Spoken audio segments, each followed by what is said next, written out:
अस्सलाम वालेकुम students, welcome to our physics class. आज हम स्टार्ट करने जा रहे हैं अपना next topic, that is torque और मूवमेंट ऑफ अ फोर्स।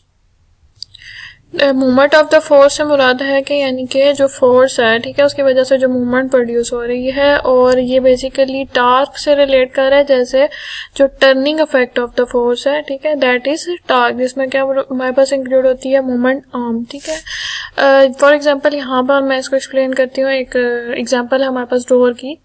तो डोर को हम क्या करते हैं, पुश एंड पुल, हम इसको क्या करते हैं, ओपन एंड क्लोज। किस तरह से, कैसे डोर ओपन हो रहा है, क्लोज हो रहा है, बाय अप्लाइंग द फोर्स। तो ये फोर्स कहाँ अप्लाई हो रही है, यहाँ पर एक हैंडल है, ठीक है, जहाँ पर हम फोर्स को अप्लाई कर रहे हैं डोर को ओपन और क्लोज करने के लिए। ठीक है, तो ये हमारे पास एक मूवमेंट आर्म प्रोवाइड कर रहा है। ठीक है, हिंज से लेके, हिंज क्या होती है, जहाँ पे डोर वॉल के साथ अटैच्ड होता है, यानी जहाँ पे डोर जोन्स है उसको हम अटैच करते हैं वो वॉल के साथ, जहाँ पे हम डोर को क्लोज कर रहे हैं। ठीक है, ये वाला जो पॉइंट है ये क्या हिंज आती है। तो इस पे क्या आ रहा है कि जब हम फोर्स अप्लाई कर रहे हैं डोर को ओपन और क्लोज करने के लिए, तो यहाँ पर इस एक्सिस पे, यहाँ पे यानी जो सेंटर से जहाँ से डोर अटैच्ड है, यहाँ पर फोर्स का टर्निंग इफेक्ट प्रोड्यूस हो रहा है। ठीक है, और ये डोर हमारे पास क्या है, फोर्स जो है बॉडी पे, कुछ फोर्सेस ऐसी होती हैं जब वो बॉडी पे अप्लाई की जाती हैं तो क्या होता है, बॉडी की फॉर्म चेंज हो जाती है। ठीक है, जब हम फोर्स थ्रू सम प्रेशर हम अप्लाई करते हैं, फोर्स का जो इफेक्ट होता है, तो उसमें क्या होता है कि बॉडी की शेप डिफॉर्म हो जाती है। लेकिन टॉर्क में हमारे पास जो टर्निंग इफेक्ट ऑफ फोर्स है, इसमें हम फोर्स अप्लाई कर रहे हैं एक रिजिड बॉडी पे। तो ये रिजिड बॉडी क्या होती है, rigid body is basically compose of large number of the small particles, यानी कि एक स्टिफ किस्म की बॉडी होती है जो कि बहुत सारे स्मॉल पार्टिकल्स के साथ बनी होती है। फॉर एग्जांपल यहाँ पे जैसे हमारा डोर है, तो ये बहुत सारे स्मॉलर पार्टिकल, वुडन पार्टिकल्स के साथ मिलके हमारे पास एक डोर बना हुआ है। ठीक हो गया। और क्या होता है कि जितने भी हमारे पास बॉडी के जो पार्टिकल्स हैं वो उनके बीच में एक डिस्टेंस होता है। ठीक है, जितने भी पेयर्स होते हैं, और जब हम उस पर फोर्स अप्लाई करें, फॉर एग्जांपल यहाँ पर हम जब डोर को ओपन या क्लोज करने के लिए फोर्स अप्लाई कर रहे हैं, तो जो बॉडी की जो शेप है वो क्या रहेगी, वैसी ही रहेगी, यानी बॉडी की शेप फोर्स अप्लाई करने से चेंज नहीं होगी। तो वो बॉडी जो होती है वो होती है रिजिड बॉडी। तो rigid body is the one that is not deform by force और फोर्सेज एक्टिंग ऑन इट, यानी हम इस पे फोर्स या बहुत सारी फोर्सेज लगाएं, ऐसी बॉडी जो अपनी फॉर्म यानी अपनी शेप को चेंज नहीं करेगी, वो उसी फॉर्म में रहेगी, वो क्या होती है, रिजिड बॉडी। अच्छा, फिर यहाँ पर हमारे पास एक चीज़ है that is axis of rotation. तो यहाँ पर हमने क्या स्टडी किया कि यहाँ पर डोर जो है एक एक्सिस है जिसके इर्द गिर्द वो रोटेट कर रहा है। तो वो जो टर्निंग पॉइंट है या लाइन है जिसके इर्द गिर्द वो रोटेट कर रहा है, वो क्या है, एक्सिस ऑफ रोटेशन। ठीक है, the turning effect of the force is called torque और मूवमेंट ऑफ द फोर्स। यानी कि अब यहाँ पर एक्सिस ऑफ रोटेशन में हम ये स्टडी करते हैं कि जितने भी जो पार्टिकल्स है ना, हमने क्या रिजिड बॉडी का स्टडी किया कि वो मुख्तलिफ स्मॉल पार्टिकल्स के साथ कंपोज्ड होती है। तो ये जितने भी पार्टिकल्स हैं वो एक बॉडी के साथ ही एक सर्कल में मूव करते हैं विद दिस सेंटर, और वो सेंटर कहाँ लाई कर है, ठीक है, यानी जो सेंटर है उसके साथ ही बॉडी जो है उन सेंटर पॉइंट के साथ जितने पार्टिकल्स, अगर पूरी बॉडी मूव कर रही है तो यानी कि उसके जो पार्टिकल्स हैं वो सारे ही बॉडी के साथ मूव कर रहे हैं। ठीक है, तो वो जो सेंटर लाइन है जिसके इर्द गिर्द बॉडी मूव कर रही है, वो क्या आ रही है, axis of rotation of the body. ठीक है, तो वो होती है एक्सिस ऑफ रोटेशन, यानी जिसके इर्द गिर्द बॉडी रोटेट कर रही है। ठीक है, और यहाँ पे क्या हो रहा है कि यहाँ पे हमारे पास एक फोर्स का टर्निंग इफेक्ट प्रोड्यूस हो रहा है। इसकी हम एग्जांपल ले लेते हैं, जैसे turning pencil in the sharpener, यानी पेंसिल जो है वो क्या है, एक रिजिड बॉडी है, तो उसको जब हम शार्पनर के इर्द गिर्द उसको हम रोटेट करते हैं फोर्स अप्लाई करके। ठीक है, तो वहाँ पे क्या हो रहा है, टर्न एक्सिस ऑफ रोटेशन है, ठीक है, जिसमें बॉडी रोटेट हो रही है। Turning stop cock off a water tap, यानी ये जो वाटर टैप में हमारे पास जो ये स्टॉप कॉक होती है उसको हम रोटेट करते हैं क्लॉकवाइज एंड एंटी क्लॉकवाइज, तो ये वाटर को जो है वो खोलने में बंद करने में मदद करता है। ठीक है, turning door knob and so on are some of the example with the force produce the turning effect. तो ये कुछ ऐसी एग्जांपल्स हैं जिनमें बॉडी अपनी शेप चेंज नहीं करती है, रिजिड बॉडीज हैं, और यहाँ पर हमारे पास क्या आ रहा है, turning effect of the body produce हो रहा है, और इस किस तरह से हो रहा है, about their axis of rotation. ठीक है, तो ये जो turning effect of the force है उसको हम क्या कहते हैं, टॉर्क। ठीक है, जो ये टर्निंग इफेक्ट यानी ये जो फोर्स से जो रोटेशन प्रोड्यूस हो रही है ये क्या है, ये है टॉर्क और मूवमेंट ऑफ द फोर्स, यानी कि इससे क्या प्रोड्यूस हो रही है, फोर्स की मूवमेंट। अच्छा, अब यहाँ पे हम एक एग्जांपल जो हमने भी डोर की ली, ठीक है, तो उसमें हमारे पास जो होता है हैंडल होता है डोर का, वो क्या होता है, जो हमारे पास मेन जो एक्सिस है जहाँ पे डोर अटैच है उससे क्या होता है, थोड़ा डिस्टेंस पे होता है। तो ये डिस्टेंस पे क्यों होता है, इसको यहाँ पे क्यों नहीं अटैच किया जाता, हालांकि जो फोर्स का इफेक्ट है वो तो यहाँ पर प्रोड्यूस हो रहा है। तो बेसिक इसका मकसद है to provide a movement arm. ठीक है, तो मूवमेंट आर्म का इसमें बहुत टर्निंग इफेक्ट ऑफ फोर्स में बहुत बड़ा किरदार है। ठीक है, इसका बहुत बड़ा रोल है, तो ये मैटर करती है to produce a great turning effect. ठीक है, we can open or close a door more easily by applying a force at the outer edge of the door rather than near the hinge. यानी कि अगर हमारे पास ये जो handle है ये अगर outer edge of the door होगा, यानी कि जो मेन जहाँ पे रोटेशन प्रोड्यूस हो रही है उससे थोड़ा डिस्टेंस पे होगा, आउटर एज ऑफ डोर होगा ऑफ दैट बॉडी, तो वहाँ पर डोर को ओपन करना हमारे लिए क्लोज करना ज़्यादा ईजी है। The location where the force is applied to turn a body is very important. ठीक है, यानी जिस जगह पे फोर्स अप्लाई की जा रही है बॉडी पे to produce the rotation, it is very important, यानी कि वो पोजीशन जो है वो एक स्पेसिफिक होती है जहाँ पर टर्निंग इफेक्ट प्रोड्यूस होता है।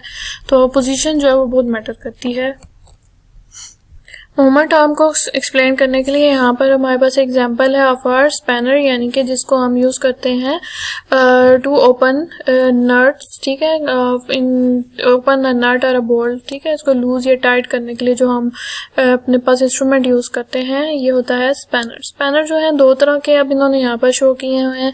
एक वो है जिसकी जो हैंडल है ये वाला, ठीक है, ये क्या है, बड़ा है, जबकि एक जो है हमारे पास स्पैनर उसका जो हैंडल है वो क्या है, छोटा है। ठीक है, तो जो जिसका जो जितना बड़ा उसका हैंडल है उसका मतलब क्या है, उसकी मूवमेंट आर्म, यानी कि यहाँ जो सेंटर पॉइंट है जिसके इर्द गिर्द हम नए रोटेशन प्रोड्यूस करनी है, ये नट है। ठीक है, इसको जब ओपन करने के लिए जो हम रोटेशन प्रोड्यूस करेंगे यहाँ पे, तो वहाँ से लेके जहाँ पे हम फोर्स अप्लाई कर रहे हैं उस पॉइंट के बीच का जो डिस्टेंस होता है ये क्या होता है हमारे पास, मूवमेंट आर्म। ठीक है, तो इन दोनों के बीच का जो डिस्टेंस है ये हमारे पास मूवमेंट आर्म है। तो ये जितना डिस्टेंस ज़्यादा होगा मूवमेंट आर्म उतनी है ज़्यादा, और जितना डिस्टेंस कम है मूवमेंट आर्म उतनी छोटी है। ठीक है, तो अब यहाँ पे और यहाँ पे इन दोनों में क्या फ़र्क है, अब इन दोनों में ये फ़र्क है कि जितनी भी मूवमेंट आर्म बड़ी होगी उतना ही क्या होगा, ग्रेट टर्निंग इफेक्ट प्रोड्यूस होगा। ठीक है, यानी जो सेंटर पॉइंट जहाँ रोटेशन प्रोड्यूस हो रही है उससे फोर्स कि मूवमेंट आर्म के थ्रू जितनी दूर से अप्लाई की जाएगी उतनी ही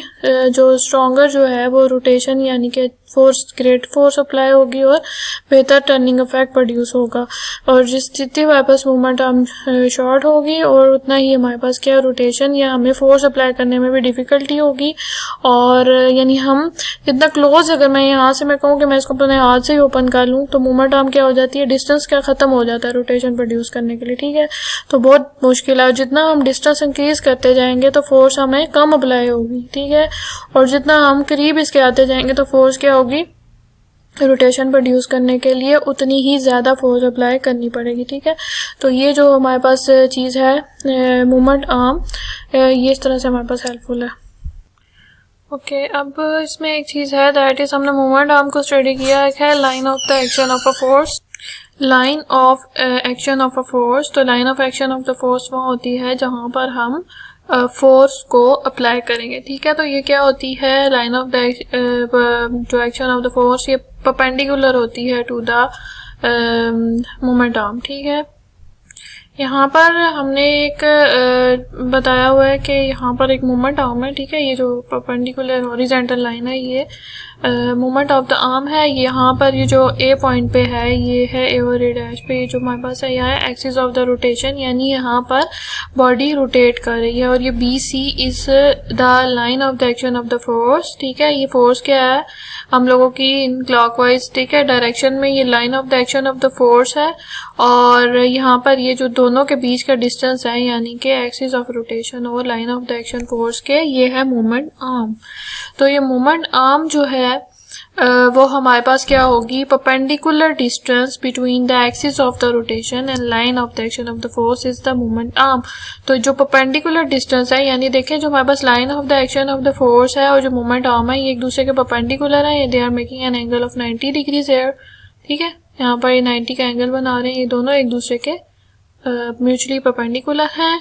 तो जो दोनों के बीच का एक्सिस ऑफ रोटेशन, यानी ये जो पॉइंट ए है यहाँ से और यहाँ पे जो ये बी सी लाइन है, इन दोनों के बीच का जो ये डिस्टेंस है इसको हम एल से डोनेट कर देंगे, और ये जो है डिस्टेंस ये क्या है, मोमेंट आर्म। ठीक है, तो यहाँ से हम डिफाइन करते हैं टार्क को। तो torque is the product of the force into L. ठीक है, यानी कि तो टार्क जो है, यानी कि जो रोटेशन या मूवमेंट ऑफ द फोर्स है, तो ये किस तरह से प्रोड्यूस हो रहा है और किस पे डिपेंड कर रहा है। तो ये हमारे पास डिपेंड करेगा फोर्स पे, यानी जो line of the action of the force है जहां पर हम फोर्स अप्लाई कर रहे हैं इस पे डिपेंड करेगा। और सेकंड थिंग किस पे, मूवमेंट आर्म पे। यानी कि अगर फोर्स, फर्स्ट थिंग हमारे पास क्या होगा कि जितनी ज्यादा फोर्स होगी तो मूवमेंट ऑफ द फोर्स यानी कि टार्क उतना ज्यादा होगा, प्रोड्यूस होगा। सिमिलरली जितनी हमारे पास लॉन्ग मूवमेंट आर्म होगी, मूवमेंट आर्म यानी कि एक्सिस ऑफ रोटेशन और जहां पे फोर्स एक्ट हो रही है उनके बीच के डिस्टेंस, दैट इज एल। तो ये जितना ग्रेटर होगा उतना ही हमारे पास क्या होगा, मूवमेंट ऑफ द फोर्स या टार्क जोन सा है वो क्या होगा, ग्रेट इफेक्ट होगा, यानी ज्यादा ग्रेट इफेक्ट उसका प्रोड्यूस होगा फोर्स का। ठीक है, तो यहाँ से हम डिफाइन कर लेते हैं टार्क को हम डोनेट करेंगे यहाँ पर, ये जो सिंबल हमारे पास है, ठीक है, ये टार्क इसको इससे डोनेट करेंगे is equal to F cross L, यानी कि product of the force and the movement arm. तो ये टार्क किस पे डिपेंड कर रहा है, फोर्स पे, और मूवमेंट आर्म एल पे। वहां से इक्वेशन हमने ड्राइव कर ली। फर्दर हम डिस्कस करते हैं what is the unit of the torque. तो टार्क जो है वो हमारे पास प्रोडक्ट है, it is a product of the force and the length. ठीक है, तो फोर्स किस में होती है, न्यूटन में, और लेंथ का हमारे पास यूनिट क्या है, मीटर। तो newton metre is the unit of torque. तो टार्क का जो यूनिट है वो क्या आ जाएगा हमारे पास, newton metre. And torque of 1 newton metre is caused by a force of 1 newton acting perpendicular to the moment arm of 1 metre long. तो हम इसको कैसे डिफाइन करेंगे, इट इज टार्क क्या होगा, टार्क हमारे पास 1 न्यूटन होगा if there is a force, क्या आ गई force, it should be of 1 newton acting perpendicular to the movement arm of 1 metre long. तो हम जो टार्क का यूनिट है उसको ऐसे डिफाइन करेंगे। ठीक है, आगे हमारे पास एक एग्जांपल है, एग्जांपल नंबर 4.3 टार्क से रिलेटेड है, इसी टॉपिक से रिलेटेड है। A mechanic tighten the nut of a bicycle using a 15 centimeter long spanner. अब यहाँ पे स्पैनर यूज हो रहा है, उसकी लेंथ उन्होंने दे दी है, दैट इज 15 सेंटीमीटर लॉन्ग, यानी कि एल हमारे पास क्या आ गया, 15 सेंटीमीटर लॉन्ग। फोर्स क्या आ जाएगी हमारे पास, 200 न्यूटन। फोर्स हम कितनी एग्जैक्ट कर रहे हैं, 200 Newton. Find the torque that has Titan it. तो हमने क्या फाइंड करना है, टॉर्क, यानी टा हमने फाइंड आउट करना है। हमने क्या फार्मूला इसका क्या है, इसका हमने स्टडी किया था, that is product of force into the length. ठीक है, तो फोर्स और लेंथ हमारे पास गिवन है। अब लेंथ का यूनिट मीटर में है, ठीक है, what is the unit of the torque is newton into meter. ठीक है, तो मीटर को हम सेंटीमीटर को मीटर में कन्वर्ट करेंगे, हमने इसको डिवाइड किया 100 से, और ये हमारे पास आ गया 0.15 मीटर्स। हमने वैल्यूज को पुट करना है in our this formula, tau is equal by 2f cross L, as a Z we get the torque, the turning effect produced by the spanner, that is 30 Newton meter. So a torque of 30 Newton meter is used to tighten the nut. Okay, next one is the principle of movements. हम principal of movements को study करेंगे। तो principal of movements क्या होता है कि यहाँ पर हमारे पास एक एग्जांपल है स्पैनर की, ठीक है, जो कि हम अभी तक स्टडी कर रहे हैं टॉर्क में।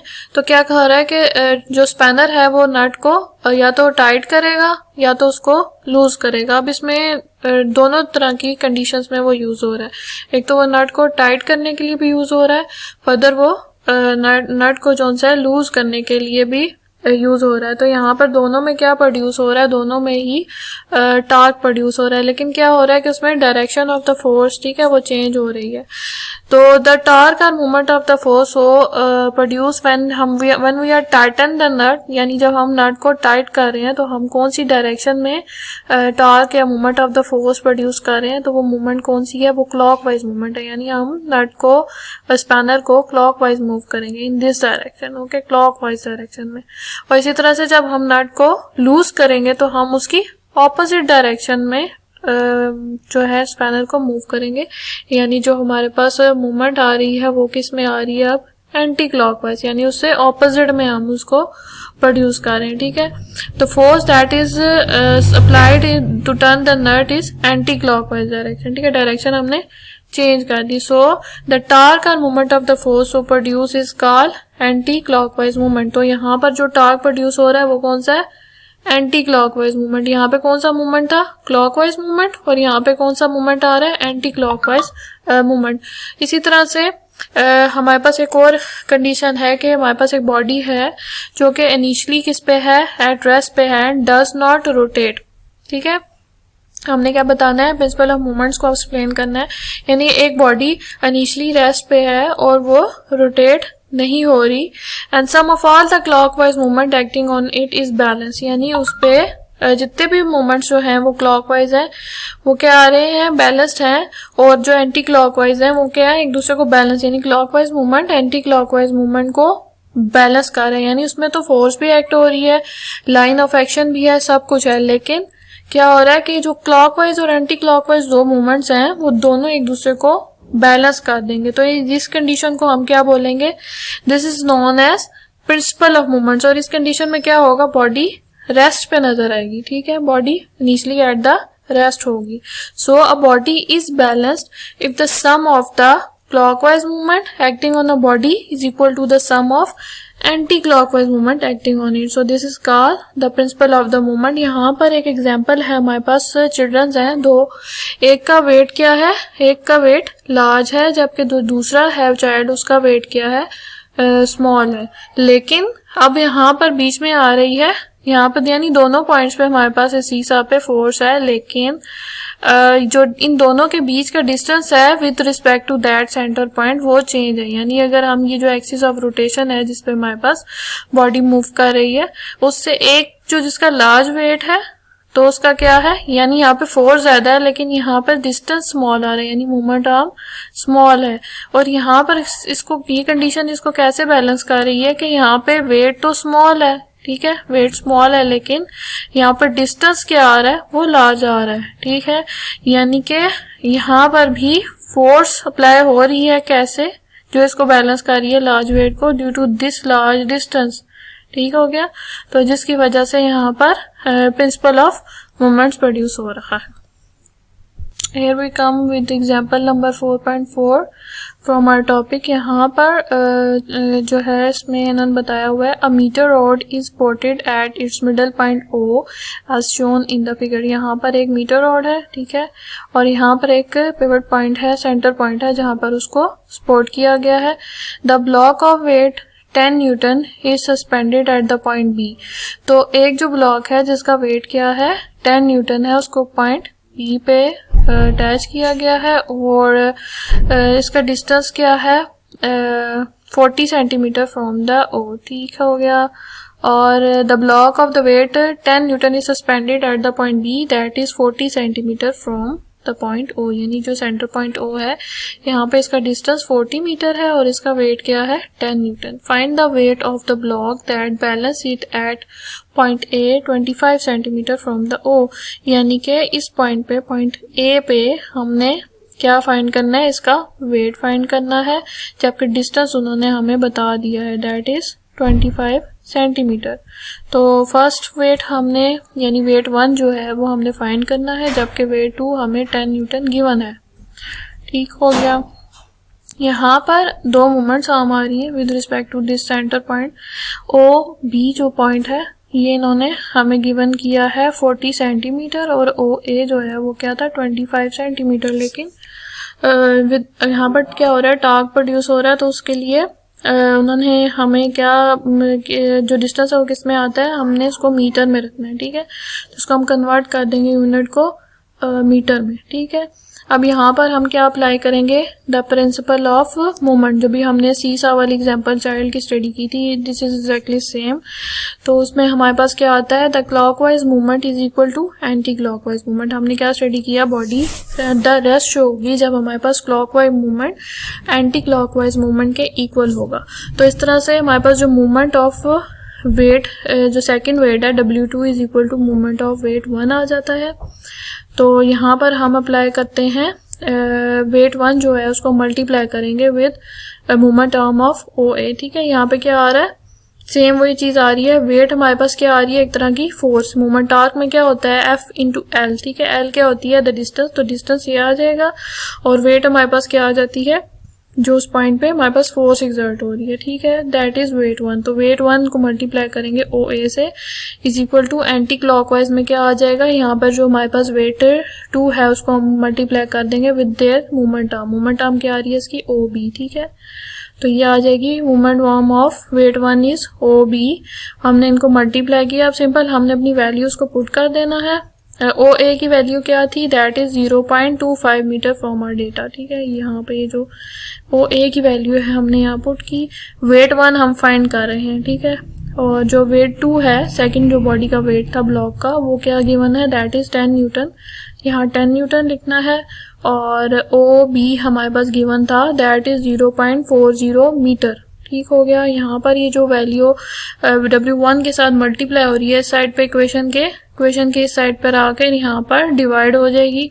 ठीक है, इसको आप सॉल्व कर लें कैलकुलेटर से और हमारे पास जो W1 आएगा वो क्या आ रहा है, 16 न्यूटन। वाई वो यार राइटिंग 16 न्यूटन है। यहाँ पर जो इस पॉइंट पे हमारे पास फोर्स एक्सर्ट हो रही है वो क्या आ रही है, 16 न्यूटन। ठीक है, तो ये हमारे पास आ गया W1 की force. So weight of the block suspended at the point A is 16 Newton. ठीक है, तो ये 16 न्यूटन जो है इस पॉइंट पे जो हमारी टार्क प्रोड्यूस कर रहा है। ठीक है, जो इस पॉइंट पे वो है फोर्स जो आ रही है इस पॉइंट पे वो क्या आ रही है वेट 1 पे, दैट इज 16 न्यूटन।